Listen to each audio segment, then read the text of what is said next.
Hello survivors and welcome to First Aid Spray, a Resident Evil podcast by fans for fans. This is episode 89 of the show, and in this edition we squad up with the BSAA to take on Resident Evil 5's DLC and bonus modes. My name is Sai, and joining me on the panel this week, this podcast is their very own Mercenaries reunion after flying over to the UK and meeting us in person. It's Michael Burgertime Early. Hello. Lost in the nightmares of many mute tags for Dragon Age Veilguard spoilers, it's James aka Moist Owlet. Hello, that's so true. I've been trying my best. And the latest member of the team to make a desperate escape to Blue Sky, it's Fire Button Steve Valance. Hello, everybody. Recording from a private location. Is that how they usually say that? From an offshore location. Yeah, a secure location, yeah. That's right. It, that's the one. Yes, this is another one of those episodes where we are going to be plugging in Steve's stuff after the fact. But let's rock and roll. First Aid Break is recorded, of course, in front of a live Discord server audience. To join now to hear the show early and unedited and to become part of our wonderful little community where we discuss life, the universe and Resident Evil. You can find the server and all of our social media links at our website, faspraypod.com. That's where you can find our merchandise store and our Patreon page. First Aid Spray is nothing without our supporters. Tiers begin at just $1 a month. Head over to patreon.com/faspraypod to support the show. Speaking of patrons, special shout-outs are in order to our latest supporters, which is Daniel Miller. Thank you to Daniel Miller. And Kix. Thank you to Kix. Thank you to everyone for continuing to support First Aid Spray. We very much appreciate it. And with that out of the way, and Steve not being here, James, I have entrusted you with the headlines.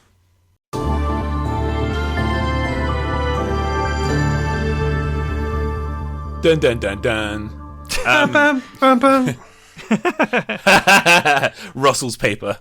So yeah, Resident Evil 2, Resident Evil 3, and Resident Evil 7, that's the remakes, by the way, are all on physical on PS5 coming this December? Yeah, they'll be rolling out, I think, in Japan in December, and they'll be coming through to the West in sort of January time. Kind of a surprise announcement. Nobody really saw this coming. The upgrades have been out, a year now or so? Mm-hmm. But for them to get a physical release, I guess, is a positive thing. And our understanding is, at least the Japanese listings for those games right now are around $20, which is pretty reasonable. You know, they're not forcing you to pay full price for, a game. In the case of something like Resident Evil 7, which is now however many years old, 7 years old. But yeah, pleasant surprise. We always talk about preservation and stuff like that. So this is a good sort of moment of that. The upgrades actually have a physical release. Bugs, how are we feeling about this? So I think this could be something like, they do that greatest hits series for console when games that have been out for a while. They the old platinum. So, I think $20 price point for each of these games is exceedingly reasonable, especially with the upgrades that they made to them with the ray tracing and like really some good tech that like games that already looked really, really great. To have that upgrade and be released in a physical medium that could bring Resident Evil to an audience that might not have had it, between anywhere from, like you said, 5 to 7 years ago. No, I think this is great. This is good. This is good for the community. This is good content. Yeah, big time. You're right. There are people that will see this, people that are still hardline physical games only, which that's not me making fun of them at all. If there are people that haven't picked it up, and yes, know that there's a PS5 version, but it requires them to buy a physical PS4 version or whatever, to be able to buy that upgrade physically on a disc is very, very nice indeed. No news on Xbox on this last I checked, but I guess we'll see. And when it comes to the upgrades as well, we talk about ray tracing. The reason I say that is because the PlayStation version, I have played the RE2 upgraded on PS5, and having stuff like the DualSense capabilities is sort of tacked onto that game. Fairly impressive, to be honest. It worked really well. It felt really nice to have the haptic feedback and the pressure-sensitive triggers in RE2 Remake. So that's nice. But yeah, hopefully there's an Xbox version down the line. James, anything on this? You guys already said everything. I was going to say, like, having physical stuff is great. And yeah, £20, price point it's probably, would it be a little bit less for us, or is it going to be the same? I have no idea. Yeah. Yeah, but I mean, around that price point is great. Like, if people have been holding out on getting Resident Evils and you've got a PS5, now is a perfect time to get them to have like the best experience with it. Yeah, big time. All right, so our next news is Capcom has announced that Resident Evil 4 Remake has sold 8 million copies over that now, I guess, and it was released on GeForce Now, which is only news for me. Oh, yes, that is definitely worth putting in there. It's good news in general, as we said, talking about getting it into more people's hands, definitely. When it comes to that sales mark, Capcom haven't updated their Platinum titles yet, but that would put it at around the number 12 sort of mark for Resident Evil 4 Remake. The most updated title, the most updated figure they have on the Platinum Titles website is 7.6 million units, which is the same as Street Fighter 5, so it's now overtaken that. So it's getting close to the top 10 Capcom best sellers of all time, Resident Evil 4 Remake, in the span of, a year and a half now, I presume. Not totally unsurprising news, I don't think, considering that the track history that Resident Evil's been on in the last few years, sales trends. All of the most recent games have done exceedingly well, and they continue to trickle down into the next releases. People will pick them up at launch or somewhere within the first few years because it's a brand that people trust, as evidenced by the sales numbers ticking over at a reasonable rate, I think. James, any thoughts on Remake 4's latest sales figure? Do you know, when I saw 8 million, I shouldn't be surprised, because as you say, like, we keep seeing these numbers. But 8 million in a year and a half, that's wild. I think we saw something very similar with Village as well, didn't we?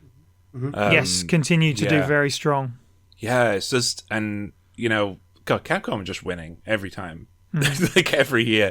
I mean, we've been a bit, we've been spoiled. We've not had anything for a bit now. But I'm excited for what's to come in the future. And I'm very happy, because like Resident Evil 4 was maybe my second favorite game of last year. So yeah, it shouldn't really surprise me it sold so much, and I'm very happy. I'm very happy it's on GeForce Now well, because I speed ran this game, and just like Village, I had issues because my PC is doo-doo, but now I can play it in all its floppy hair glory. Yeah, indeed. Yeah, it brings it closer to, if you look at the top 10 Platinum titles and specifically the Resident Evil games, the only Resident Evil games that are sold more according to Capcom Platinum titles is Resident Evil 3 Remake, which last updated figure was 9 million, Resident Evil 6, Resident Evil 5, Village, which was 10 last recorded, and 7 and Remake 2. So it is in very good, and also all, with the exception of Resident Evil 6 and 5, recent company, and even then 6 and 5, depends on how you define recent. They are still recent in terms of mainline, even if Resident Evil 5 was a million years ago.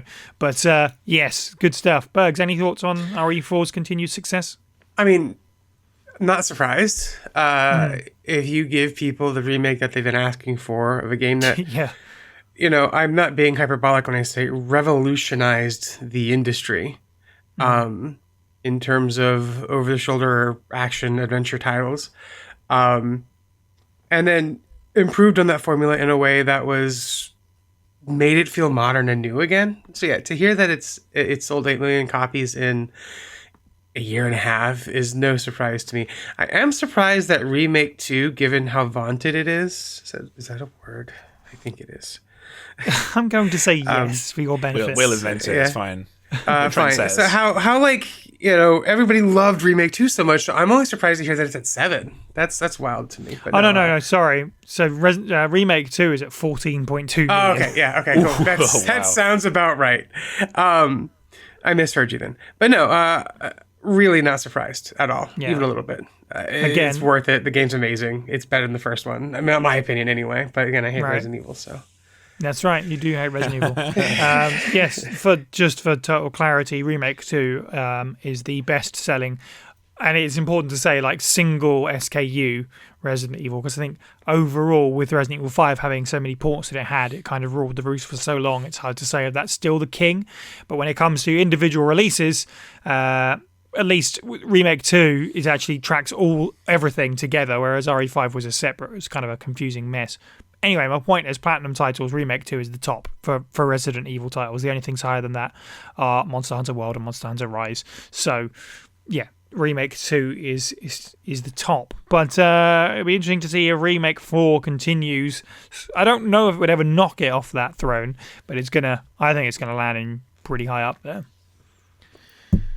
Okay, cool. Let's move on from the news then to our main subject for this episode, which is once again back to Resident Evil 5 and the DLC and bonus modes. And now, reading the file Village Youth's Diary from Resident Evil 5, Rakia Foreman, who you can find on YouTube at Rakia Children of God. A man who said he was the foreman of the oil plant came to visit us today. He said he wants to inoculate everyone living near the oil field against some kind of disease. In my parents' generation, they tricked our people and stole the land to turn it into their oil field. They must feel guilty about that because they were always trying to help our village now. When we couldn't get across the swamp, they built a gondola on a rope for us. Sometimes, they even give us alcohol from foreign countries. This medicine is probably something like that. Everyone in our village is glad to receive this medicine, but I don't want it. I don't have a reason for not getting it. I just didn't like the way the foreman looks, that's all. So, we're back in Resident Evil 5, one of our earliest episodes of this season, so it seemed appropriate to close it off this season a little bit, or at least close to closing off this season with some more Resident Evil 5 talk. With all the rumour and innuendo, whether or not it's going to get a remake or not. The only thing we didn't cover in our Resident Evil 5 main review podcast about a year ago was the Mercenaries mode and its DLC, which is what we're doing today, like we did previously with Resident Evil 4. Obviously, Resident Evil 5 released on March 5th, 2009, and then the DLC dropped in the months and sort of year to follow. It all came out within round about a year because the gold edition dropped about a year after the release, which obviously had everything packaged in it. So we will be going through Lost in Nightmares, Desperate Escape, and then the Mercenaries. Before we get into talking about those and breaking those down, I don't know if either of you guys have any particular sort of previous experiences with any of the DLC here. Bugs, have you played any of this before now? Yeah, actually. It turns out I did play Desperate Escape prior to the filming of this podcast. The Lost in Nightmares one, I don't know why I never got around to playing that. I think it's because back in the day, I might have moved on from Resident Evil 5 at this point and only played Desperate Escape because I was, at a friend's house one night and we were maybe doing the thing that people in their early 20s do when they're hanging out on a Friday night. And it's like, hey, Burger, you just want to go ahead and play a little bit of Resident Evil 5? Got that DLC. And oh, bro, yeah. Bro, yeah, like totally. My God, yeah, bro. Yeah, bro. But no, so I hadn't played it. I hadn't played that one, but it was nice to revisit. Lost in Nightmares really took me by surprise. Well, we'll get into that. Lost in Nightmares is one that I've been looking forward. Well, just in general, but Lost in Nightmares especially is one I've been looking forward to actually playing myself. And I don't really recall if I've ever actually spent any time on it. Possibly never. I don't know if I told the story before with the original RE5 podcast, but I remember rinsing through that game with a friend and getting all the achievements and stuff. And then I traded it in down the line because, I was in my early 20s. Yeah, exactly. And I wanted more games and didn't have as much, disposable income that I do now. So I was like, okay, well, I want more games to play, and I have experienced everything that Resident Evil 5 has to offer, whether I knew that the DLC was out or not or coming, whatever. But I remember the DLC being added and being kind of like, cool, well, I don't have all the achievements anymore because they've added new achievements. So I remember that being... You don't get platinums on Xbox like you do with PlayStation, obviously, but you do get that like 1000G out of 1000G, and suddenly it was 1000G out of 1250 or whatever. But yeah, I hadn't really played much of this, and I think everyone knows by now that the side games and the Mercenaries were not something that I've spent a lot of time in pre-doing the podcast either, so not a lot of experience with any of this. James, I imagine that's the same for you. You haven't played much of this before? No, actually, yes, I have. Okay. Yeah, so I started playing Mercs at the start of Steve and I's playthrough that we did on his channel. Right. Firebutton Gaming. And Steve did something really interesting. Like he put me through it at the end to see how I improved. So we did it at the beginning and we did it at the end to see how I'd improved my grade, because you get a grade, which I thought was a really cool idea. I started with a D and I ended with a B, so got improvement. Not a big one, but yeah. In terms of DLCs, again, Steve is great, and he had like a great idea. I remember like we played Lost in Nightmares during the middle of the playthrough, just after we find Jill. Yep. So we stopped the main playthrough and then we played Lost in Nightmares. Because we were at the time we were playing the games canonically, so we're trying to keep it, at a that makes sense. Yeah, and we ended it with Desperate Escape. And I remember really liking the DLCs at the time. So that was my first experience before this podcast. Nice. Steve, what are your first experiences with Resident Evil 5's DLC? Yeah, I was a pre-Resident Evil 5 Gold Edition boy. So I got it as it came out piecemeal with downloadable content on the Xbox 360. So you can imagine how chuffed to bits I was that I think just as Desperate Escape launched or was launching, they announced the Resident Evil 5 Gold Edition was coming out not too long after. It's like, brilliant. I just bought all these in piecemeal, and that's Versus, that's Lost in Nightmares, that's Desperate Escape. Oh yeah, cheers Capcom, thank you. But it did mean I got to have it, I guess, not accurately putting it, but episodically. All right, let's start then with the first dose of RE5 DLC, as James alluded to, the flashback sequence, Lost in Nightmares, which, yes, if you are playing through the Gold Edition at least, you unlock this once you encounter Jill for real and get sort of the leading up to point of what happened, how we got here, which is the Lost in Nightmares DLC, which came out in February 2010. Priced at $4.99. Also included Barry and Rebecca added to the Mercenaries reunion mode, which we'll talk about at the end of the podcast as well. But let's focus on Lost in Nightmares, which is, yes, Chris and Jill exploring the Spencer estate in Europe, and coming across Spencer somewhat, and also Wesker at the end of the DLC, which leads to Jill and Wesker going out the window. But yeah, as a DLC piece, much hype about this one. This one is held up in high regard, and I think the first place to start with it is to talk about the location of setting of the Spencer estate, because that is a big sort of pull of it. There is a nostalgic pull to this being set in a big spooky mansion, which is very clearly inspired by the mansion from Resident Evil Remake. James, what do you think of the location of Lost in Nightmares? Do you know, when I played this with Steve all those years ago, which I think it was like 2017, so it was a long time ago, I don't think I got, because I'm not sure if we played we did play the original, but I don't think I appreciated it as much as I do now. Like, it's absolutely dripping with Resident Evil atmosphere. Yeah. Like this DLC. The devs, they went really like above and beyond with environmental details. Like there's a bunch of callbacks actually to the RE games. Like with the option, there's an option to switch to fixed camera. Yep.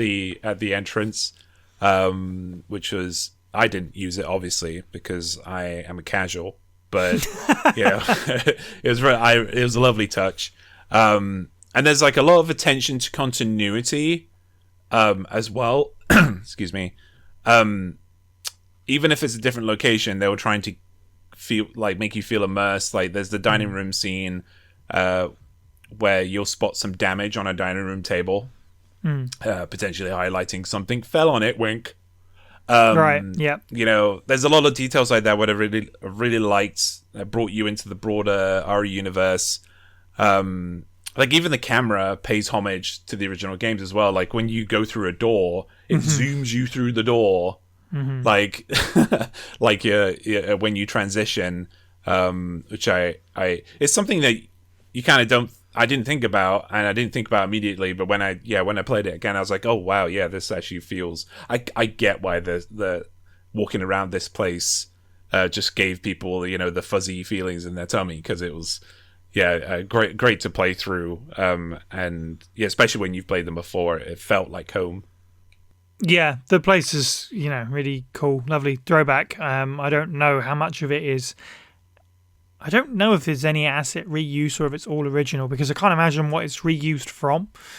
Maybe they could have used the remake assets, actually, because I think they are 3D, aren't they? Because they were used for Umbrella Chronicles. So I wonder if there was some amount of it. But like the vibe is perfect, and yeah, you've got stuff like the ceiling trap, the dining room, all that stuff. I found that sort of navigating through the location was a little bit back and forth, backtracky, which is obviously intended and probably meant to be a nod to RE1.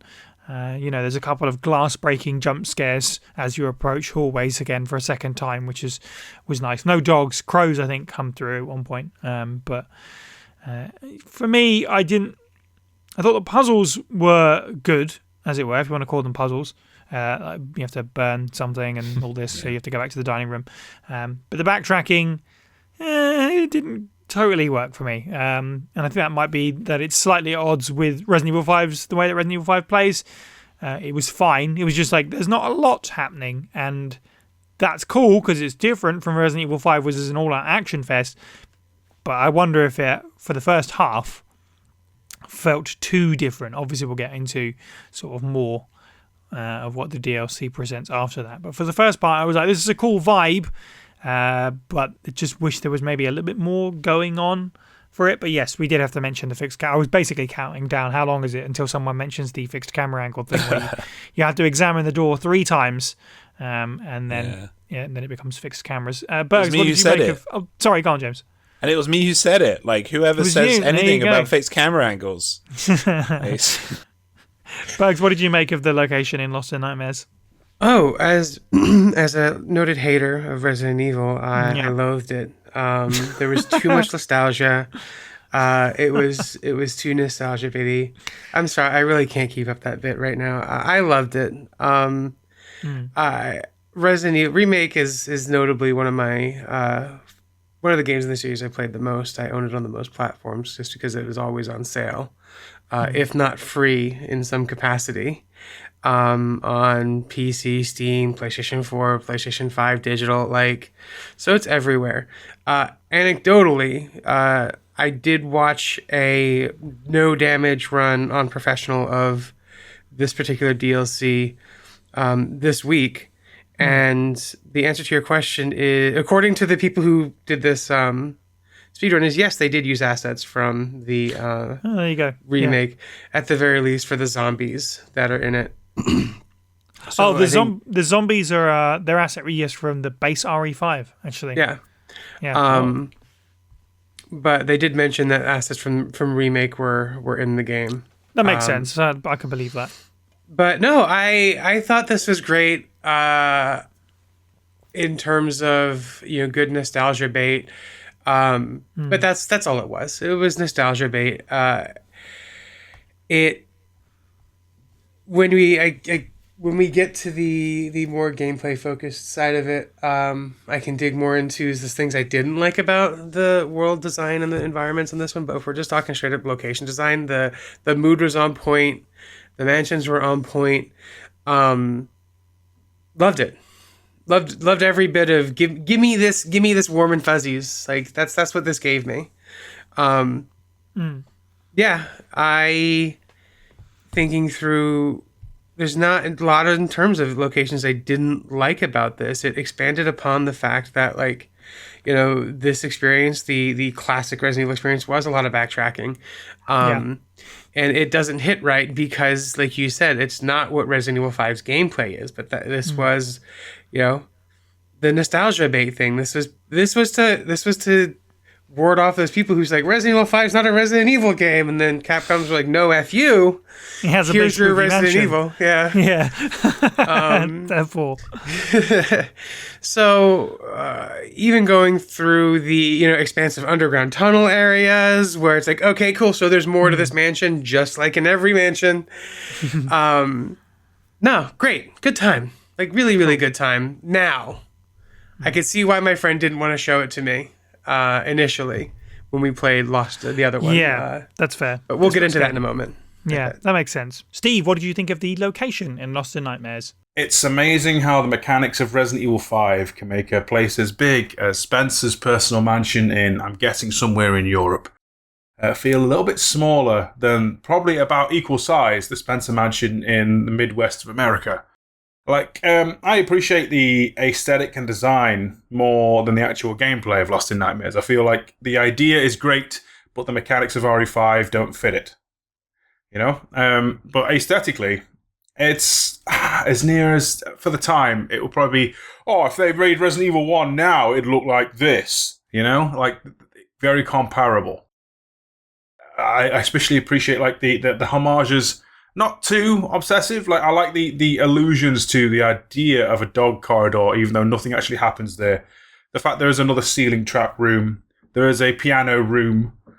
It's pretty good. There's even cranks, and they even make quips about it. I don't know how I quite feel about it, but the main thing I take away from Lost in Nightmares personally is that the foyer is a vastly different feeling and tone. Like in Remake 1, which I think is what they're mostly riffing on, it's like a very gothic architecture.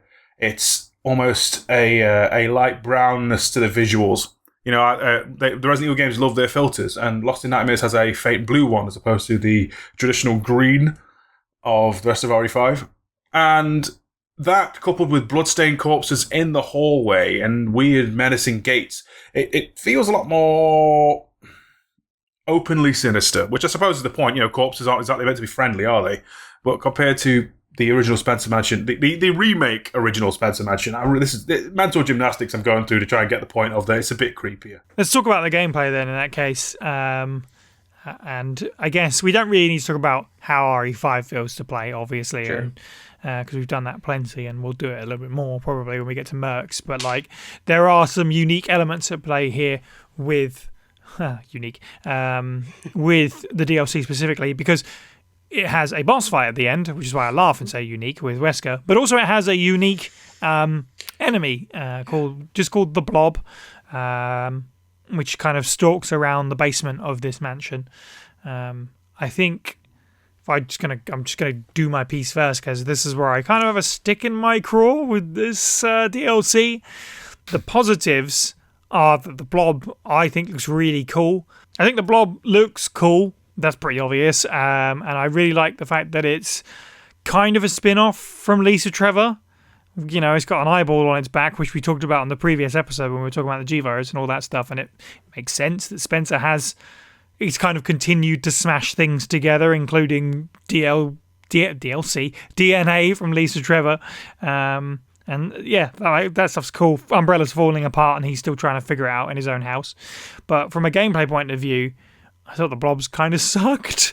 The whole sort of main section where you have to deal with them is this whole thing where you lead them around this partially flooded area under big spike traps and then trigger it as they're underneath. But the problem is that's incredibly tedious, because they kind of lose all threat that when you get too far ahead of them, they just turn around and wander off.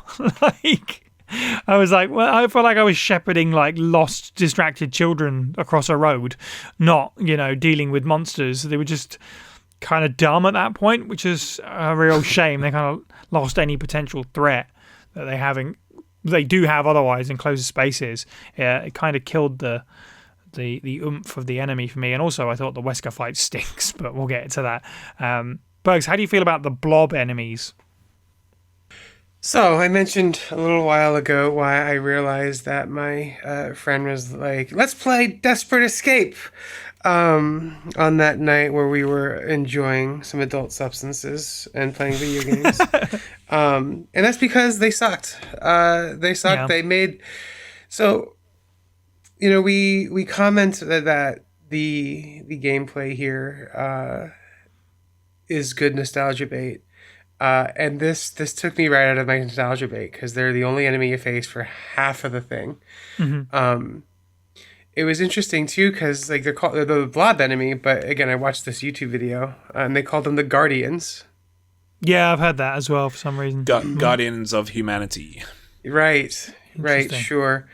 I gotta tell you, I didn't draw the immediate correlation to Lisa Trevor. I don't know why. Maybe it's been a while since I played Remake, but that was really cool. I thought that was awesome. That like it was like, oh cool, that makes total sense now.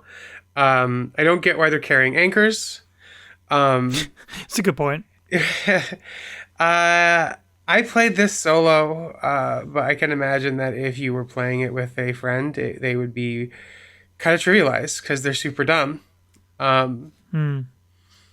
Yeah, they sucked. They really did. And the fact that they're like the only enemy that you face, aside from like snakes, crows, what are they? Spiders that you see at one point, like yeah, they're not even enemies, are they? They're just spiders. They can't hurt you, right? They give you points you kill them. So if you're going for that grind, then they're worth doing. That's fair. Yeah. Is this DLC is in terms of gameplay kind of sucked. Yeah, which kind of also just want to jump on the Wesker thing as well here. Then is that I thought that fight really stunk up the place. Can we talk about that whole experience too? Like, my goodness, nothing bothers me more in a video game than a boss fight you can't win. Yeah, it is just kind of survive until it's over or respond to enough QuickTime events. Either way is pretty dull.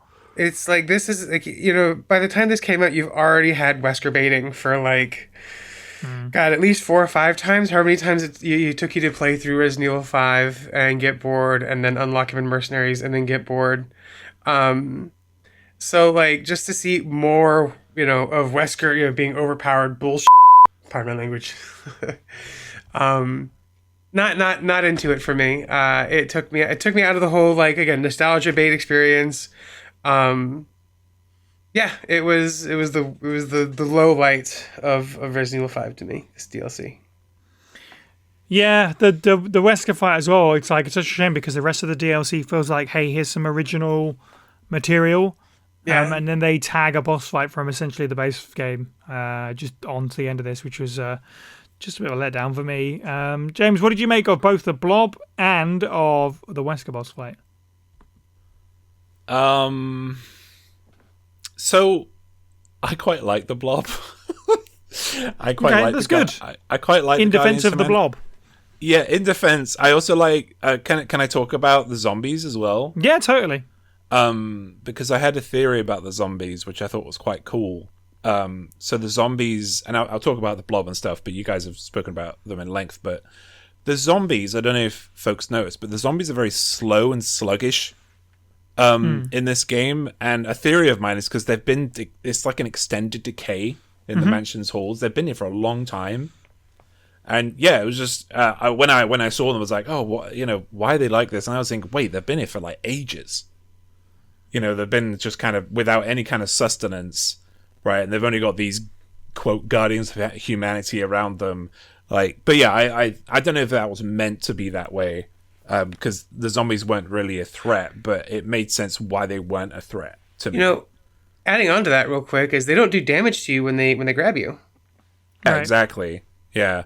Yeah. So I thought that was really cool. Like, and they kind of fake you out with a lot of horror elements as well. Like the them trying to grab you and then not doing damage to you, which I'm a hater of fake outs a lot of the time, but it worked here, especially because it was so early in the game as well.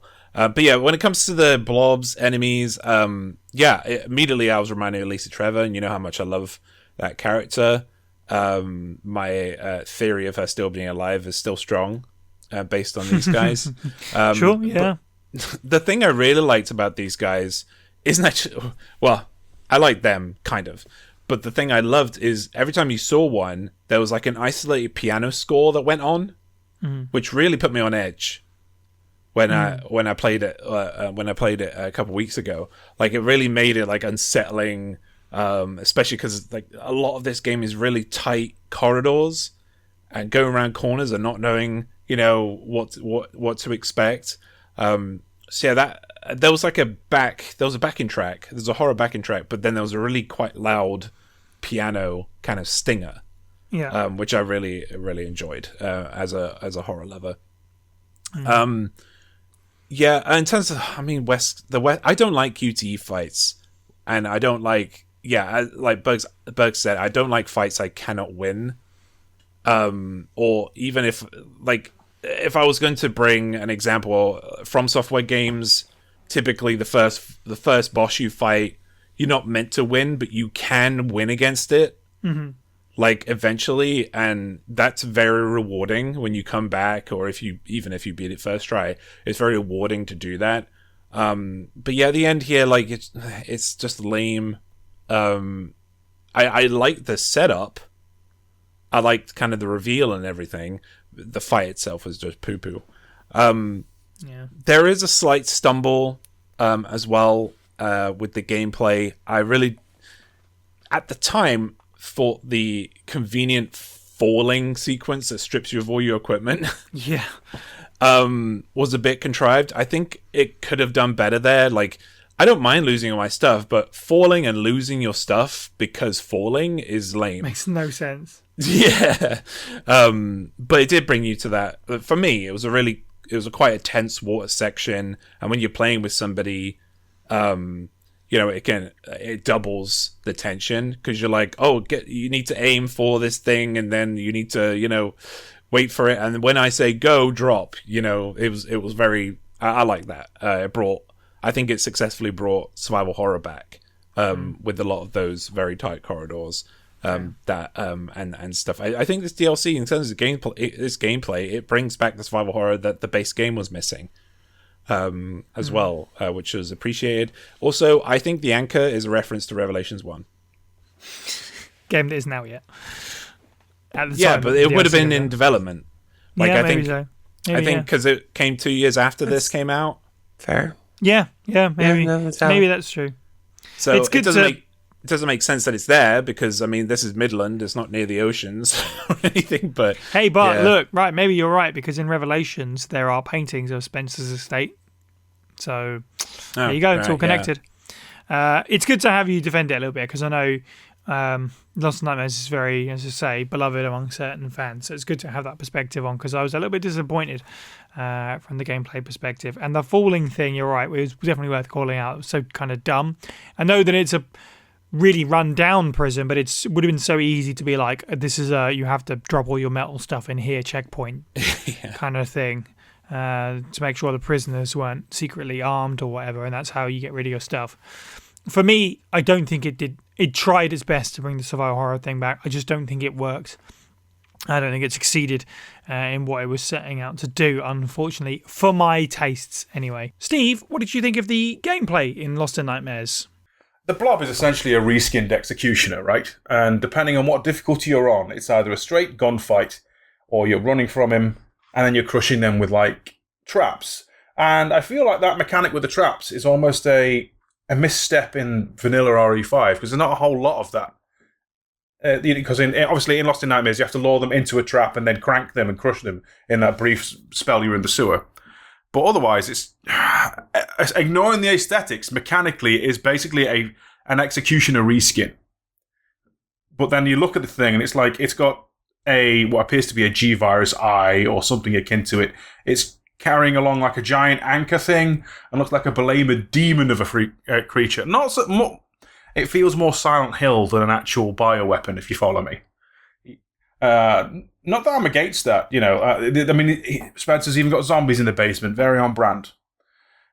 As for the Spencer boss fight, not Spencer boss fight, Steve says, Wesker's boss fight in Spencer's room, it's essentially It feels strange, because you have to shoot Wesker, even though the bullets miss, to then prompt QTE punches. And you're going to lose this fight anyway. But it's not a survival thing. You can die in this fight. It's not a supposed to lose fight. You're meant to at least attempt it. But I kind of feel like you're not getting the satisfaction, because you shoot him, he does a QTE, and even if you do the QTE, he just gets back up again anyway and just gets annoyed at it. And there's only so many times you can hear, "Is that all you have?" before you start like quoting it back at him in a bit of a frustrated way, as one is done with vocalized boss fights. It's just the done thing. But okay, it's okay, I guess. Fighting basically Wesker in a coat earlier on. The main selling point, I think, is going around the Spencer Mansion with the illusion of Resident Evil 1, even though it's just more Chris and Jill going, remember bury that bit? I remember that too. Let's go down into the basement and lose our guns like a bunch of wallies. But we should talk about the story and the plot and the lore of the DLC as well. There's not a lot to say, I would imagine, but I just wanted to make this base in case anyone did want to say anything. It's nice to have a little flashback, and I think more than anything else, of course, it's nice to have Chris and Jill working together again after all these years, even if it's quite a short little experience, because yes, I think we all played this solo, but you can play this co-op, so to have two different people playing as Chris and Jill, that's quite nice. James, what do you make of the story, the plot, any lore, that kind of stuff? There are definitely bits and pieces that are worthwhile in here. Oh, yeah. Like, I really love the extensive lore dump. And I'm not being hyperbolic here. I really love the extensive lore dump at the beginning of this game. Mm-hmm. Like, there's a room, there's a library, and you just enter it, and it's just lore after lore, and it's, it's refreshing to see in Capcom DLCs because, like, Capcom used this opportunity to flesh out the universe, plant seeds as well for future stories. Big time. And like it's something they should really consider for future DLCs, please, Capcom. Just like adding extra stuff that you're actually going to pick up from, because they did with this, and it was great to see. Like one of the most intriguing revelations comes from, I think there's like 2 or 3 Spencer's memoirs, and he talks about Alex Wesker. Yep. A lot. Apparently, he had more faith in Alex than any other subject. Like he I wouldn't say trusted her, but he had a lot of faith in her. And that obviously sets up Revelations 2. And Alex Wesker is one of my favorite bosses. Like in very underutilized getting Resident Evil. So yeah, and we also discover, I'm not really sure why. I think I voiced this guy at one point, the butler. Possibly. But yeah. We also discover that Spencer's trust issues run so deep that for some reason he only trusts his butler and nobody else, but I don't know why. Does anyone else know why that is? No idea. Yeah, it was because like it was the same. Like the butler was like, oh, I mean, maybe that was from the perspective of. Oh no, because it was from the perspective of Spencer, wasn't it? I think the butler says in the memos that you can find in this that his family have served the Spencers for however long as well. There must be a closely knit sort of pair of families, because he says about his ancestors sort of serving Spencer's ancestors. Because I'm pretty sure there's a mention that when they both die, that's it, because neither of them have any children. Yeah. Okay. Oh, see, that's another line that could be pulled at some point. Just generations upon generations. I mean, this was in when was this? I don't even know when this mentioned. It must have been a long time ago. Like, so generations. Bill, I don't think we have any detail on that. Yeah.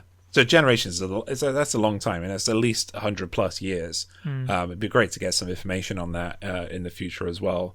In terms of the rest of the game, in terms of story and full plot, and that there wasn't really much else, which sucked, because you were just kind of dumped all this exposition, which was great. But it would have been great if some of that, other than Spencer going, I'm a god, etc., I want to be a god, it would have been nice if there was a little bit more in the DLC, so it connected all that lore up within the game itself. But there wasn't a lot of that, which they could have done more of.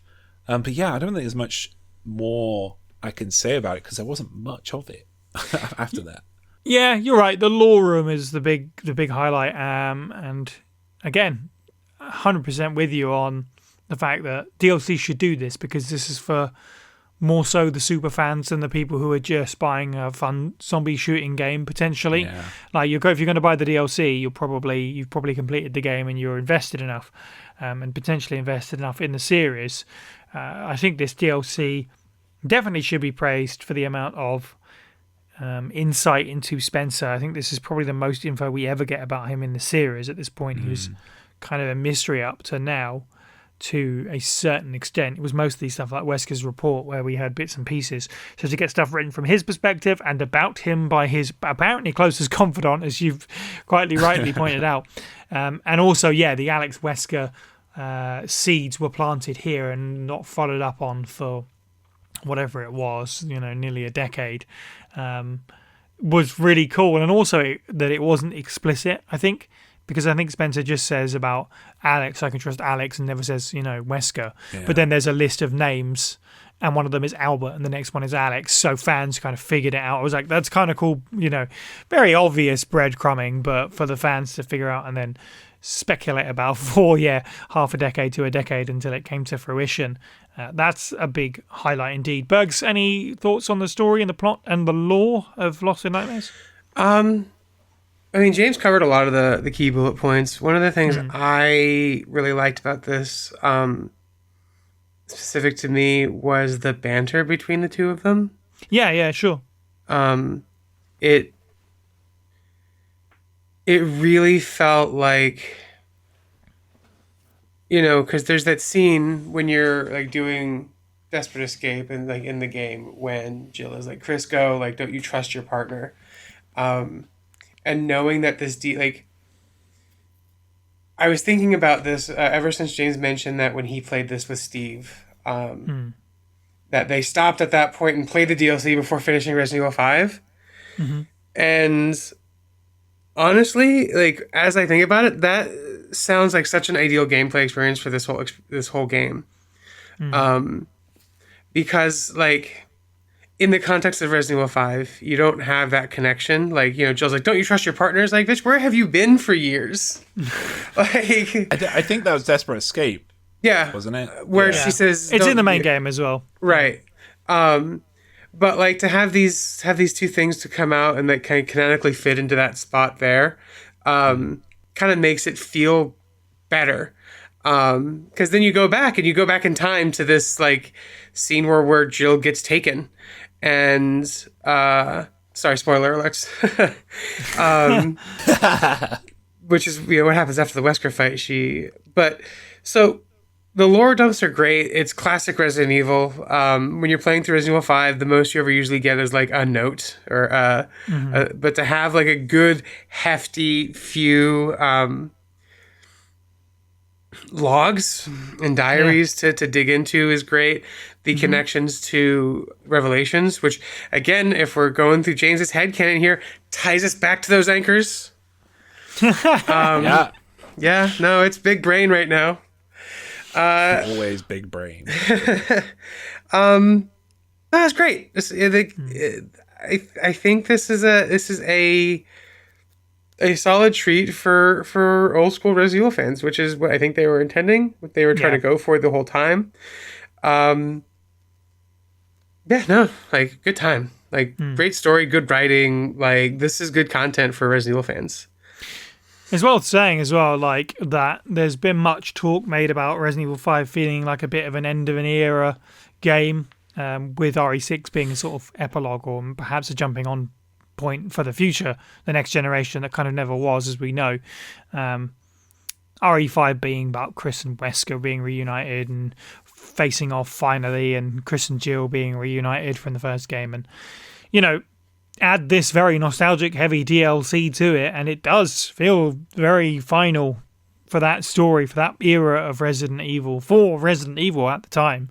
Really did close off a lot of things. Definitely, as we said, teased stuff for the future, like Alex Wesker and so on and so forth. But the fact that we got Chris and Jill facing off with Wesker, we got Spencer on screen, all of that even more so in the DLC than the base game, perhaps. So it's nice in that sense as well. Steve, what did you think of the story in Lost in Nightmares? Chris and Jill's relationship is mostly explored here, because no offense to Revelations 1, it's not really explored there at all. And yeah, you could argue that Jill and Chris do riff on each other in Umbrella Chronicles, but this, I feel like, is the main meat of it. You also obviously main campaign RE5, but the way that specifically, like, oh yeah, well, he must be a man of taste. Wink. Oh, okay. Yeah, Jill, that's nice. But it's the humour of it and the fact that it can be so aloof, I can see why shippers would do the whole Valent Field thing, particularly in this. That said, it feels more like it's Jill's scenario than Chris's, which means that Chris Moore is like, okay. Whereas Jill's the one who's making all of the almost inciting lines and the more memorable things. You know what I'm saying? Let's close out talking about Lost in Nightmares just by simply asking a question. Do you think this was a worthwhile addition to RE5? And also, do you think it was worth the price at launch of $5? Bergs, how you feel about Lost in Nightmares overall, I guess? Yes to both. That's good. Absolutely. You know, there's not a whole lot of content here. But for $5, yeah, it's worth it. You play through it a few times. It does have leaderboard point tracking. It added the content to Mercenaries. In terms of MTXs that I would have spent money on in a game, this is value. I have paid more money for less content. So yeah, that's a thing that I wrote down as well, is that obviously it's different, but when you compare now and then or equivalents, so what I mean is $5 is 7% of a game now, as opposed to back then. $5 is 13% of a full game price. Yeah. So right now, when I think $5 for all this, I'm like, this is a bargain. You get so much for $5, when nowadays you get nothing for $5. Back then, I wonder if $5 against a 40, whatever, how much it would have been game, you'd be like, I'm not so sure. But definitely worthy in terms of, if you're the super nerd, you get the lore, you get to read these diaries, these files, which are massively important, and potentially, although it wouldn't be for quite some time, but at that point we were like, oh my god, okay, so they're hinting towards what's coming next. The location's fun to run around in, even if I thought the overall experience was a little bit disappointing. The whole thing is waylaid a little bit by having Barry and Rebecca added to the Mercenaries. Again, that nice nostalgic and sort of final feeling that comes with this particular slice of DLC. I'd say so as well. I agree. James, how do you feel about what are your overall thoughts, I guess? I think if you are a Resident Evil fan, Lost in Nightmares is absolutely essential to play. Don't do what I did. I had a really good co-pilot in Steve. But don't try and play this game on your own or with other people that don't kind of know the franchise, because a lot of the good stuff will go over your head. Sure, yeah. Definitely play the original games, or go through the series like we did, because it's made me appreciate it more. It bridges old and new RE styles, this DLC, so you get the choice of nostalgia, and you have some fresh experience with it. In my opinion, the strength of it is that it kind of marries survival horror with some modern gameplay elements, mechanics. Though it can be said it's shoddily done, but it's still there, and the main game was kind of missing that completely. And it expanded the lore in meaningful ways, which I'm always going to love. There's a lot of attention to detail that I love. The environmental storytelling, which I always adore. And it showed real care when I was, for a DLC, for $5, they put passion into this. And I'm always going to appreciate passion in anything. And there's some minor hiccups with it, but I don't think they don't significantly detract from the overall experience. But everybody should get it. It's only $5 and it's well worth your money. Good, well said. And Steve, is Lost in Nightmares a worthwhile addition to Resident Evil 5? What are your overall thoughts? Oh, definitely. 100% is it worth the money, yes. Each difficulty level, the further you get, provides a slightly more unique challenge. And while you are just going through the mansion again, I believe on veteran and professional skills, blobs are roaming the upper levels of the mansion as well. I'm not sure how randomly generated the weapons are, but obviously it's a bit more scarce. And I believe, for example, the piano puzzle's a little bit more finicky with the QTEs and stuff like that. It's not much deeper mechanics, but there are mechanics that get a bit deeper throughout. And the fact that it is literally like Chris and Jill have their own mini adventure. We know how it ends, sure, but it's still fun to go through and have a quote unquote homage to the Spencer Mansion, and you get a new enemy type. Ish. Everyone went to the oil field to get this inoculation. The village is usually never this quiet. The only thing to do today is sleep. I slept too much during the day, so I couldn't sleep at night, and it was noisy outside. Everyone was talking with serious voices in the middle of the village. All of the children in the village had calmed down with a fever. The mothers all drew water to cool their bodies, but it didn't help. By the next morning, they were all dead. In the morning, our leader went to the oil field. He wanted to know if the medicine they were given killed the children. When he came back to the village, he said the children died because they had the disease. He told everyone that they needed to go back for more shots. I didn't want to, but everyone in the village was worried about catching the disease. They forced me to go with them and get the shots. People are fighting in the village. All the men are very angry. It might be because all the children died, but I think it's something else. The women just sit around and don't move. I wonder if the disease is spreading. Let's move on to the second major piece of content then, which is Desperate Escape, which was released a month later in March of 2010. It's also the final edition, I think, at least until the Xbox One and PS4 ports to Resident Evil 5. Which, yes, Desperate Escape, again, another $5 for a new scenario that takes place alongside the campaign, starring Jill Valentine and Josh Stone. Sheva and Chris's sort of otherwise respective partners teaming up. Yes, takes place after Chris and Jill are reunited, as we've talked about before. And Chris goes off to track down Wesker. This is kind of, as alluded to in the name, Jill's Escape. I mean, the name itself is obviously great as a nod to the Last Escape, the Japanese title of Resident Evil 3 Nemesis, being this is a Jill-fronted piece of DLC, and the first time that Jill was playable in terms of a story piece since Resident Evil 3 Nemesis as well at the time, so a full 10 years later. So again, there's some nostalgic stuff to this, even if this obviously plays way more like Resident Evil 5, but there are some nice loving nods for the fans there, certainly. But yeah, nothing more to it than that, really. The two need to get out. They go on a desperate escape on what is largely a straight line, and then a sort of showdown moment at the end where you are waiting for the helicopter to arrive, piloted by Doug, and then it ties up to the end and how the helicopter shows up with the rockets in it, with Jill and with Josh at the end of the game. So it's a nice little gap filler in that way as well. Let's talk about the gameplay of Desperate Escape, which is way closer to the base game. Bergs, how do you feel about Desperate Escape as a gameplay scenario? This is more of what we love from Resident Evil 5. Yeah, agreed.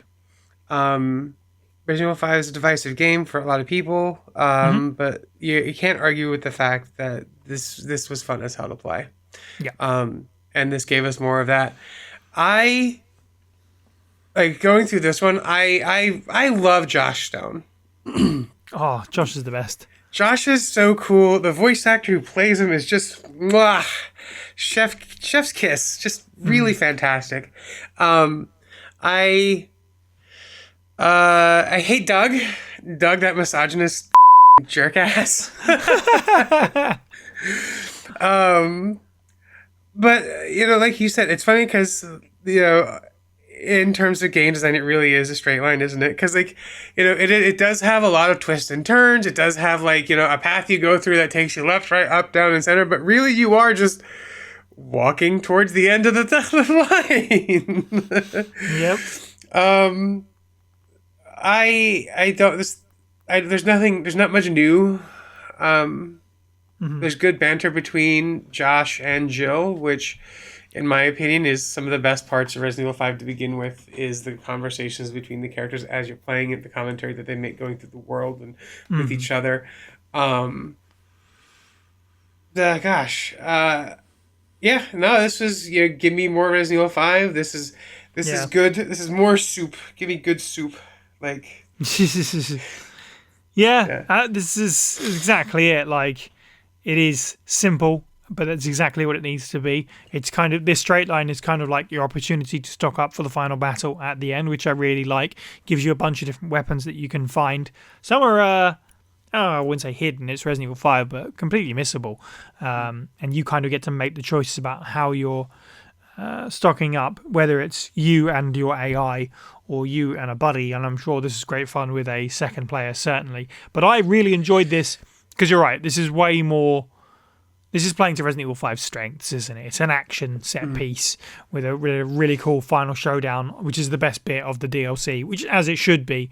Where, you get a certain amount of time to just fight off enemies until the helicopter arrives, including, I think, I might be wrong on this, the pink minigun Majini might be exclusive to this mode. I don't remember that. He is vibrantly pink, but I wound up fighting that guy at the top.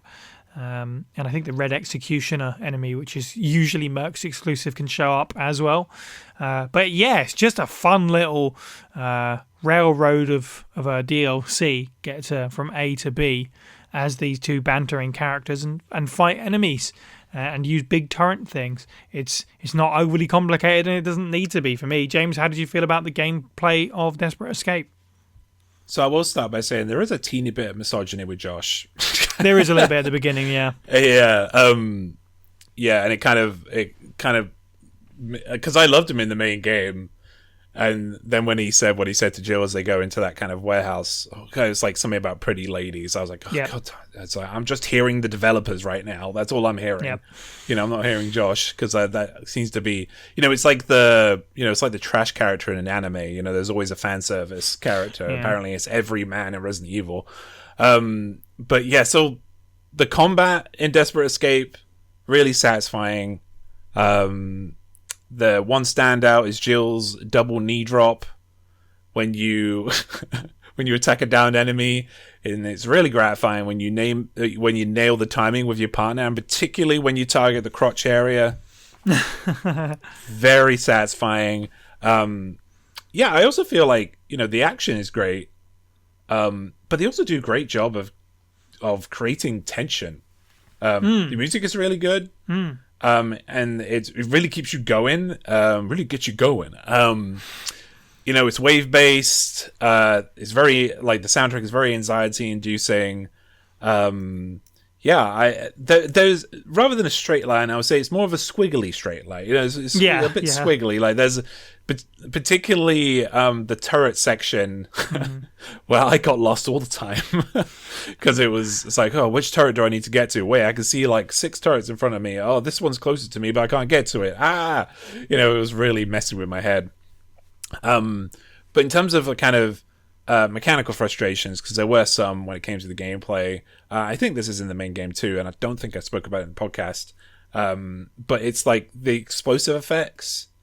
Right. And if they visually impair you and disorient you, and that's fine if you're near the explosion.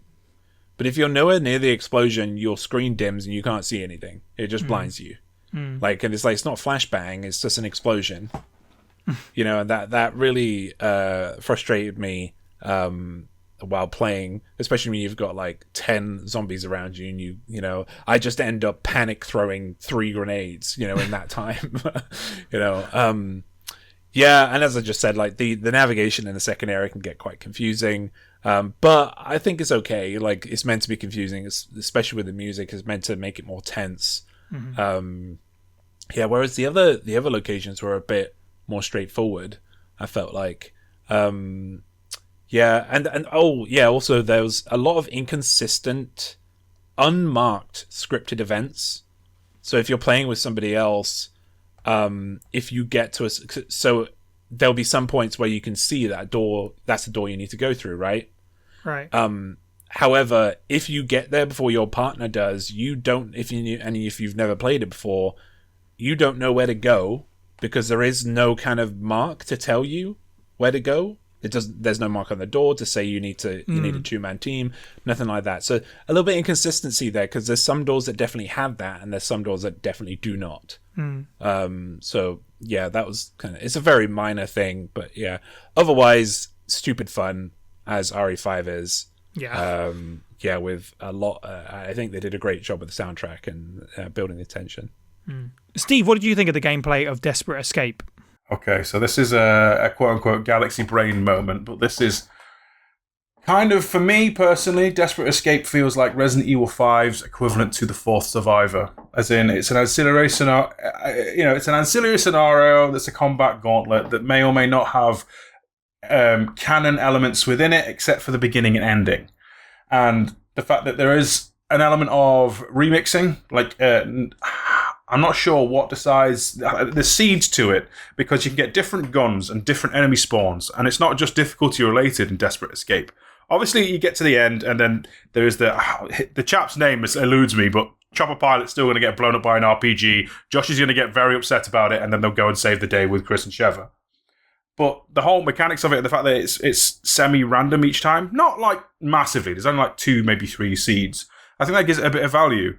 Obviously, Fourth Survivor in Vanilla RE2 and I believe Remake 2 is a set gauntlet, but they kind of do so much of that in Resident Evil 5 proper, and it's okay. Plus, we get time with Josh Stone, and that's pretty cool. He even gets his own like massively wrestling themed moveset, which you're the big wrestling buff on the team. Like, if there is anybody on the team who loves wrestling more, I will be surprised.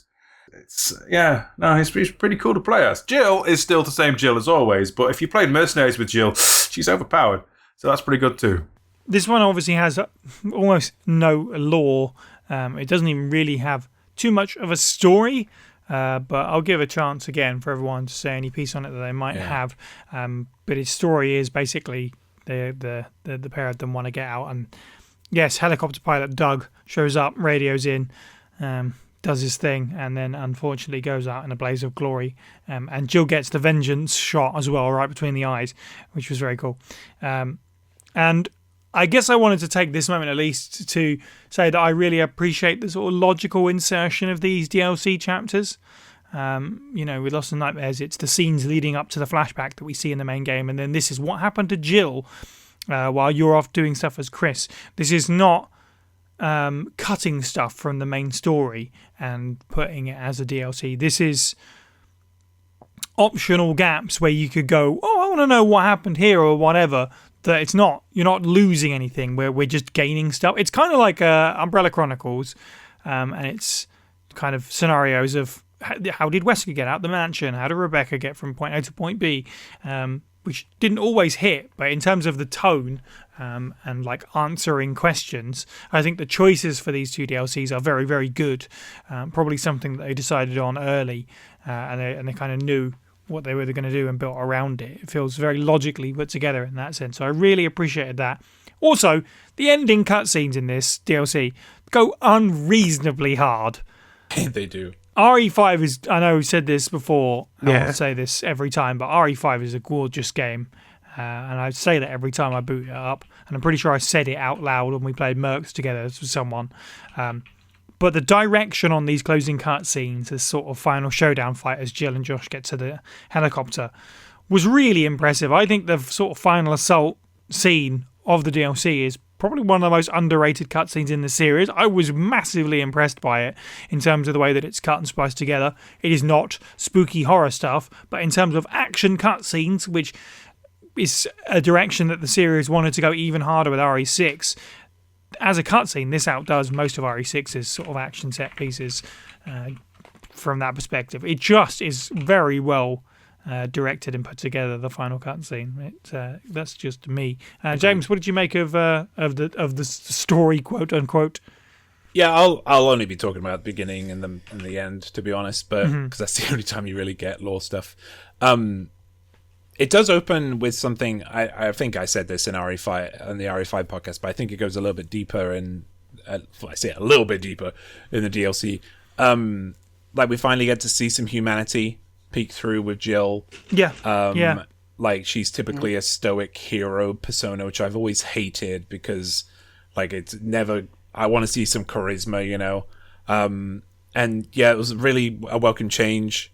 That then didn't last very long because we had this like really important scene with her, Chris, and Shaver in the background.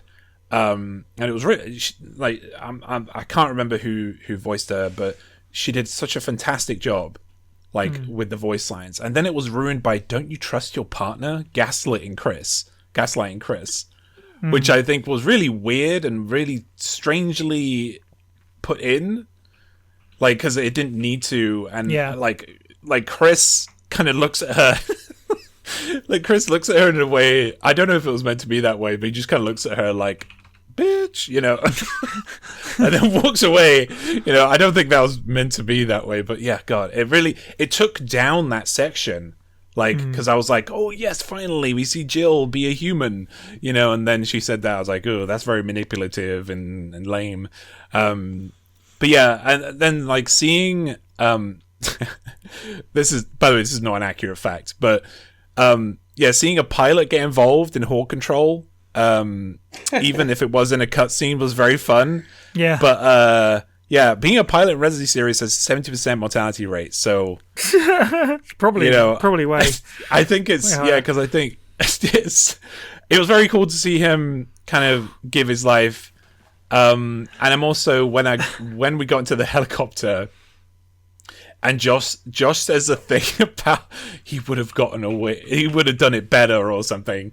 You know, I'm starting to think that these pilots aren't as trained as well as Josh thinks they are. You know, Doug literally ran out of his helicopter that he was meant to pilot to fire at these guys.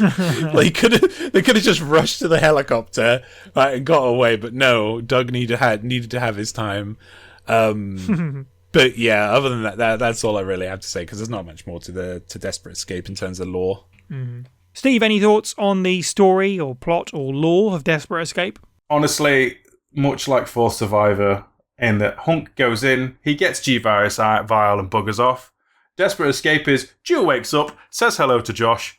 They basically meet a helicopter pilot and then leave.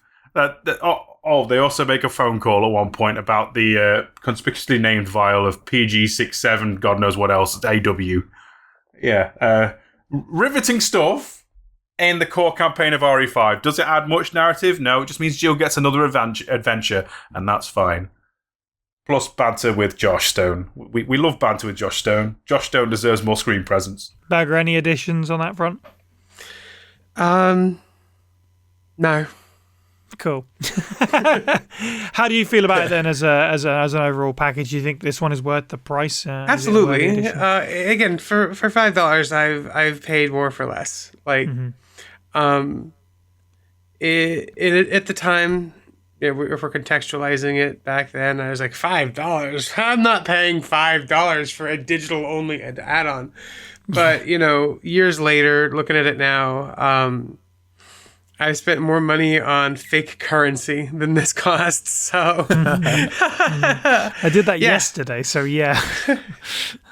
Yes, and this one's way more, like, malleable, because, yeah, the whole, like, I can pick my loadout as I go up through the Desperate Escape, picking up the weapons that I might want to take into the final battle, sharing them between the two characters, particularly if you're playing with a friend. This is really more like getting more RE5, unlike Lost in Nightmares, which obviously offers something different, which may or may not hit on every front, obviously up for debate, but this is just, you liked RE5, here's a little RE5 scenario. It's probably got more obvious asset reuse, but I didn't mind because it was just fun. James, how did you feel about Desperate Escape overall? Yeah, so it's flawed, but I don't think, you know, it can't be perfect, but it's very fun. And it's well worth $5. Like I want to go back to it and kind of get as much as I can done in it. And though it does suffer from like the nav and progression stuff, it really succeeds in delivering you fast, intense action, which is what you want from an RE5 title. Yeah, and it gives Jill her moments, which I'm always going to love because they're very rare. Yeah, that's fair. And here's Steve's final thoughts on Desperate Escape. This, on paper, this should be, because it's, you know, a bit more randomness than Lost in Nightmares, but the fact that you're basically going through boring steel corridor grids to boring steel corridor thing to top of a decaying like dam. It's a bit stock. On the recent replay, though, there is a point which feels almost like they lifted it for Ada's Ada's scenario in 4 Remake with the pillboxes and defenses. There's a point just before she gets into a lab in 4 Remake that feels like it's almost been lifted from this. So, obviously that's more of a play both, see what you think kind of thing. But overall, it's okay. It's worth the same amount of money, even if it is less so fan baity than Lost in Nightmares. Okay, let's talk about the Mercenaries now, which is not DLC strictly, but it was a bonus mode that we didn't talk about in the previous podcast, so we're going to give it its space now. But also there is some DLC versions, like the Mercenaries Versus, which we'll get to. But let's just talk about, I guess, the base game, the base Mercenaries, and how that feels, and what we do and don't like about it. Again, as I said previous, we don't really need to talk about how Resident Evil 5 plays. We've done that enough, which I guess loads us up nicely into the gameplay because RE5 is fun. So this is fun, is the first point I have. And yes, I've not dipped into many side games. So I can't tell you at length what exactly is new here compared to Resident Evil 4, even though I only played it a couple of years ago. I played bits and pieces of both. I think the bonus time thing in this, obviously you get the time extending, before you get picked up by the helicopter, which is fun because you can disturb that timer and they go, I've been distracted, I'll come back later. But the bonus time thing where the multiplier can go up, which is neat. So you can gather a bunch of enemies, hit that, and then get double points from them, whatever. That's fun because it makes it even more arcadey. But that, I think, is really the major addition. Mostly it is just more Resident Evil 5 in short bursts across various maps. Bergs, you love a Mercs mode. Where does RE5's Mercs gameplay sort of sit for you? One of the better ones or not so much? Absolutely. First of all, I want to agree with every single point that Steve has made. That's either now or later, I haven't decided. Yeah. This is precognition or, having just listened to what Steve said. I mean, you and I played a little bit of that with Steve at one point. It's a good time. I like the fact that it's a little competitive. Well, that's the versus mode. This had 2-player co-op. Competitive thing. So, I mean, co-op Mercenaries was the preferred. That's the big thing. Yeah, that was the preferred methodology for playing Mercenaries when you were enjoying adult substances with your friends on a Friday night. Just because this is around that time that we had like Gears of War, like Horde mode, the big boom of like co-op wave shooters, seeing how long you can make it go. Gosh, who doesn't love the big era of arcadey co-op games? Give me more, give it to me now. I love it, and I will not hear any slander or otherwise. I guess I've completely missed the obvious, but you've totally hit it. It's that this is Mercenaries but co-op. RE4 didn't have Mercenaries but co-op. Heck, Mercenaries but co-op is something that we asked for Resident Evil 4 Remake and we never got. So obviously that is the big attractive thing here, is that you can finally just do these short bursts of actions with a friend. And all both of you pick the different loadout that you want to have, the different character that you want to have. So that's what obviously makes it so much fun, because you get to experience it with someone else, which makes everything better, and lining up shots with friends and stuff like that. James, how do you feel about RE5's Mercs base mode? Yeah, there's not really much to say. It's RE5. Yeah. I've gone over that extensively in the podcast, and so have all of us. I do love a time trial. I like my combo bonuses. But whether it added anything new to the game is debatable. The co-op, as you say, is great. And play. I will always say this: playing any game with friends is a good time. This allows you to do that. It should be done more. Capcom, right? Wink, wink. Yeah. It's painfully obvious. Steve, it's Mercs time, so please, you have the floor. Okay, right. Now, we live in a different age from way back when in 2008. Okay? But Mercenaries was, and in my opinion, still kind of is, the you have a selection of different characters who all have unique moves and have unique weapon loadouts, and they can do different things. and then you're going up against gauntlets of enemies in a PvE sense. I feel this almost feels like, to me, a precursor to the modern day fixation with hero shooters, because you could argue like Chris Stars is a class, Sheva Tribal is a class, Wesker Midnight is a class. They all have different weapons and things. Yeah, okay, their melee moves don't change between, Chris Stars will have the same moves as Chris Safari and Chris Vanilla, but their weapons and change how you play them. And then you've got the whole score attack aspect. You can do co-op. Is it the most developed thing? No. It's basically an evolution of RE4's, which is fine because they also ported this. This is I think the foundation they build the Mercenaries 3D off of, not RE6's, which is strange because RE6 would have been in development at the same time or around the same time as Mercenaries 3D. But no, when I think of Resident Evil's Mercenaries, it's 5's Mercenaries. Maybe Mercenaries Reunion because, you can play as Barry Burton and Rebecca Chambers, and both of them are busted as I apologise. And I guess Sheva's there. The only person who doesn't make the cut is Irving, but that's all right because Irving's crap anyway. Let's talk about some of the elements of it then before we talk about Mercenaries, if there's any particular standout stages, for example, that everyone liked. I mean, for me, I think the main thing is that there's just a surprising amount of them. I think, James, you and I went through all of them. I think we didn't manage to actually finish off the volcano stage at the end because that is super hard, but there was a surprising amount of stages and a decent variety, I would say. I don't think they're all great, Missile Silo, but you have to hand it for them in the fact that there's enough to keep you entertained and for you to be like, okay, we've rinsed through this stage, let's play another one, and it kind of keeps it entertaining, like changing up your character, as we'll get to. James, any particular stages that stood out to you for better or worse? Yeah, so I'll talk about just in general with the stages. There is one thing I liked, and that is verticality of them. Very good point. Each stage comes with a different form of verticality or like different layout, which I appreciated, but they mostly revolve around running away.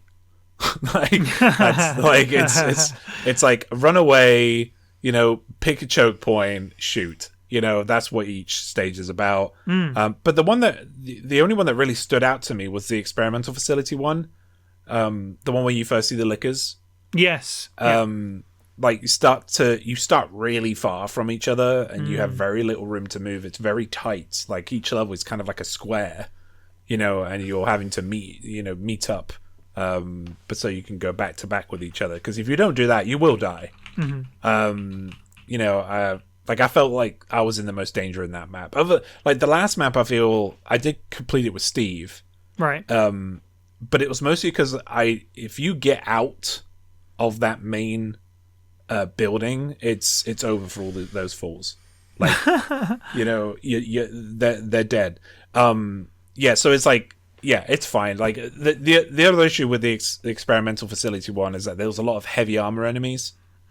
Like, so you had to shoot like their legs or their arms, and then there's the rocket launcher dudes as well on that level. So it's really stand out. I remember I think we thought of the strat of we had found a tunnel. There was a corner, wasn't there? Yeah. Yeah, and it was covering us 360 other than two entrances, so we just kind of back to back there and kept firing. Lots of open spaces in that level outside of those little tunnels. So very easy, as you say, with the verticality as well taken into consideration. Yeah. Very easily to get taken out by random rocket dudes if you're not paying attention. Yeah, the rockets could be way above you as well. So it's like a real problem. I definitely felt more on edge in that map than I did with the prison at the end, which, as I say, just requires you to loop the BDSM baddies, I call them. People in the leather thongs. But I really like the experiment, so that was standout for me. I like that map. Nice. Bergs, any particular stages that you like or don't like from Mercs RE5? Kind of covered the key high points. I mean, the thing about DLC like this is there's very obviously good maps and worse maps. Like just mechanically speaking. I don't know that I have a lot more to add here. It's the mode that I revisited the least because playing it by yourself kind of sucks. Yeah, that's fair. So I remember enjoying this back then. Y'all covered the key points and the fun maps to play, the hard maps to play. I never got that good at it, so I never finished it. But I do remember watching, again, my friend at the time play with his then girlfriend because that's all they did. But like watching them play through these now, so it was like watching a well-oiled machine, which is a treat to watch with like games like Resident Evil, these arcade action games, because you see how they kind of like game the system, which is interesting. But yeah, aside from that, like observation, anecdotal information, nothing additional here. Steve, any particular favourite Mercenary stages? Okay. Obviously, me and my friends, we played a lot of versus and cooperative Mercenaries back in the day. We even had a house rule that we would play 4-player Slayers and then not shoot each other. So it was basically like, oh, we're playing 4-player Mercenaries, but not really. And that would have always been a starting game of Public Assembly. We would normally gravitate towards that one. Alternatively, we would play I believe it's called the Prison, the one that's almost like a Silent Hill volcano nightmare, completely its own super executioner. Basically, the first and last stages. Although I also remember the one that's some kind of twisted cage match on top of the lift in RE5 proper, where you'd fight U8, and it's just filled with lickers, like a million lickers. You fight a handful of normal generic evil, not Juavo, the other one, Magini, in the thing with guns, and then all of a sudden like 230 lickers show up. It's amazing. I've never seen such a tonal shift in my life. But generally speaking, Public Assembly and the Prison are the go-to. Any favourable characters and loadouts that you remember though? Any characters that you're like, I must play? I mean, I was a big fan of the two Resident Evil editions, Barry and Rebecca. I like Barry a lot, just by virtue of the fact that it's Barry. Yeah, totally. And Josh is great. I mean, I have a big Josh stan here. But yeah, those are probably the two big ones. Played a lot of Barry. Once you had the access to Barry, there's no other pick really. Yep, the old hand cannon. Yeah, big time. Played a lot of Rebecca myself. I am a sucker for a shotgun. I just need that crowd control in RE5. So anyone that had a shotgun tended to be high up the list. And also, I really liked the BSAA Jill outfit with the cap as well. So couldn't help but go for that for a few times. James, how was Chain Gun Chris? You can keep your magnums, you can keep your miniguns, you can keep your grenade launchers, and you can keep anything else. Okay, I do love Rebecca. Okay, she does have a great forward attack, but her loadout isn't the best. No, it's not. The absolute best loadout in the game is Bow Shaver. That bow is incredible and very satisfying to use. Like, getting a headshot with that thing.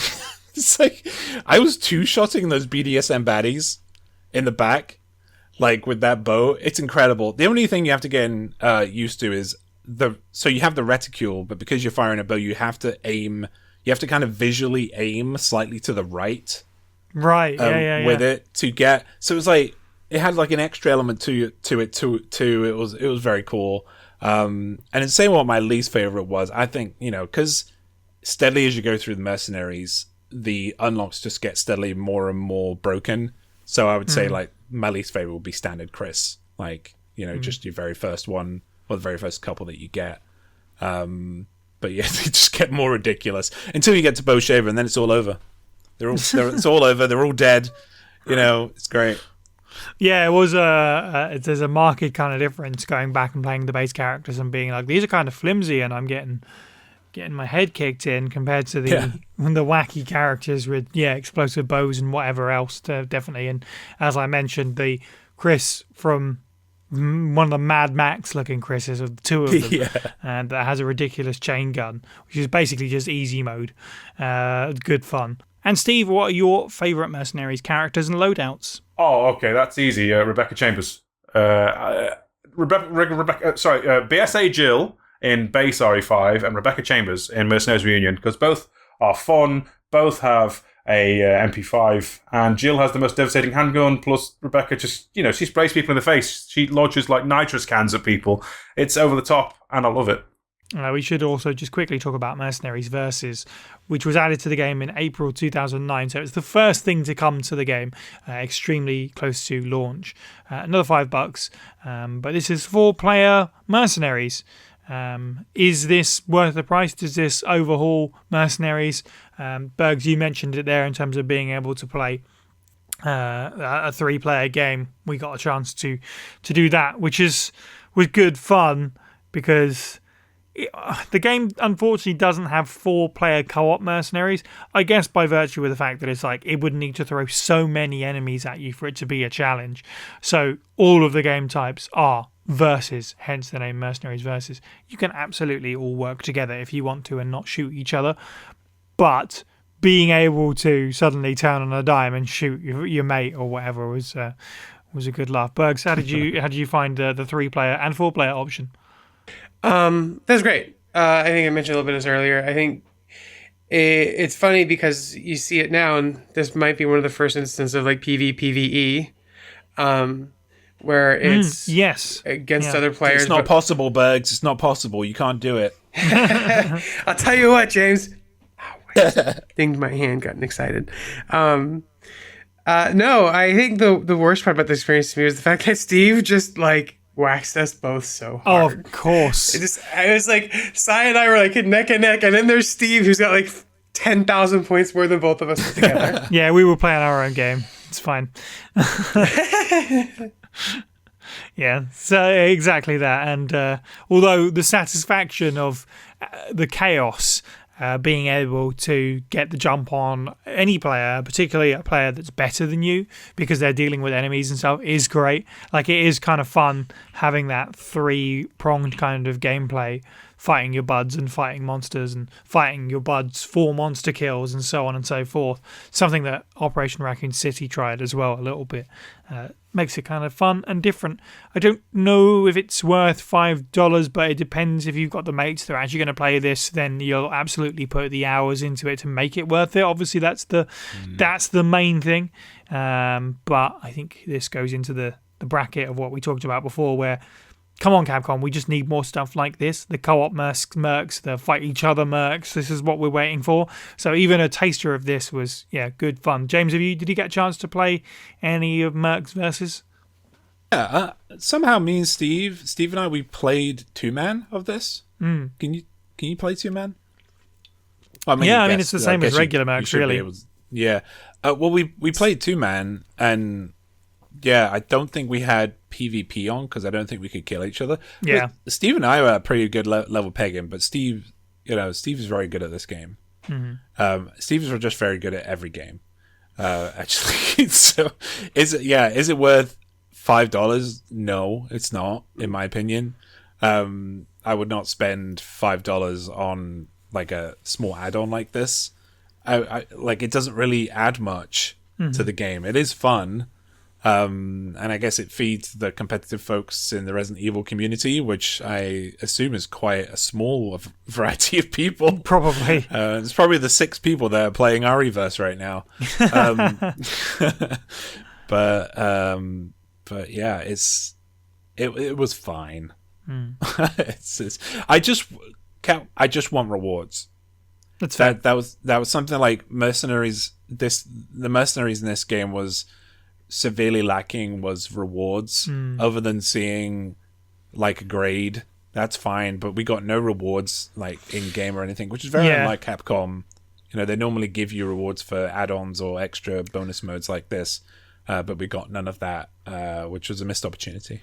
Presumably you get a currency to trade in for like those little statuettes or whatever that you can look at, but you're right, like that's the kind of thing where modern systems put on it would be really exciting and really interesting, because as you're playing it, you're unlocking stages and potentially characters, but then when you've done that, it's kind of like, well, I don't have a lot of reason to keep playing this other than to try and beat my score, or just because I simply enjoy it.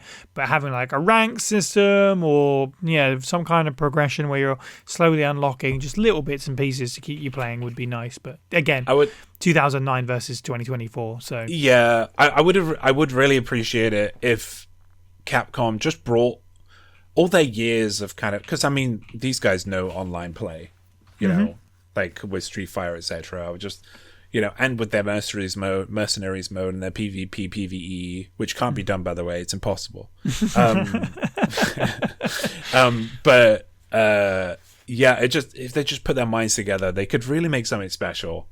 Like, they've got all of this content that they've made, just give us a game that just revolves around or stuff. Longevity, I think, is probably the word I want to use for it. Don't just make it so like folks can complete it in a week and then be done. I want something that, you know, we can really put time into and like appreciate the world and give us a little bit more. I think the closest we've really got is Teppin, maybe. Right. Like something that's lasted a long time. Surprisingly so. Yeah. Now we go to Steve for his thoughts on Mercenaries versus. This is a post RE versus reverse RE verse world, and yet this still feels vastly more coherent. I believe there's only like 8 characters, and most of them are character skin swaps, but they all do unique things. Yeah, they don't have a super move. Yes, you don't turn into a BOW, but you also have 8 maps, and enemy loadouts and weapons can change on said maps. And 2 quote-unquote variations where one's more fighting your other players and one is more fighting other enemies, or rather incentivized. You can fight players on both of them. Is it great in execution? Yeah, there's a few busted things. Like you can shoot a person's corpse before they are quote-unquote respawned and still get loads of points, which is a bit broken. If you manage to pull off a melee move, there's a... When an enemy player gets put into a dying state, you can then pull off a finisher move. And if you whiff, like, if you somehow don't connect and then still get to do another attempt at it, you get points for both. So even a whiffed execution hit can get an obscene amount of points, which breaks the game, competitively speaking. So, yeah, as a first attempt at a Resident Evil PvP game, it's okay. It's a good groundwork. Future games have done worse. But I would argue RE6 did the PvP thing better than 5. Well, nothing else remains for me but to thank our contributors, our patrons, and our listeners. Join the First Aid Spray Discord server to become part of our community and hear the show early and unedited. And don't forget to follow us on Twitter, Facebook, Instagram, YouTube, and more. All of these links and all of our content can be found at faspraypod.com. You can listen to the podcast on YouTube, Spotify, iTunes, and all good podcasting apps. And if you like what you hear, please do leave us a review and spread the good word. Don't forget you can support the show by picking up some merch or at patreon.com/faspraypod for as little as $1 a month.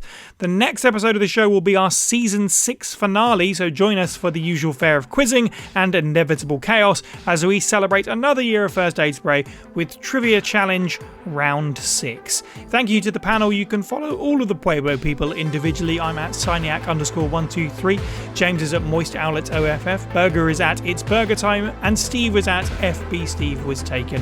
And finally, thank you for listening and have a good week.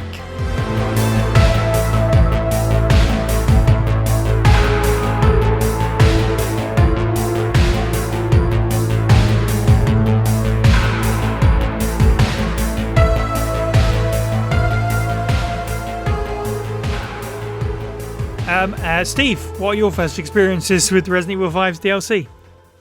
Right, okay. Maybe I should do all of those at the end. That might be neater. You want to do some B-roll for that and be like, oh, yeah, yeah. Hello, I'm Steve. Pause for laughter.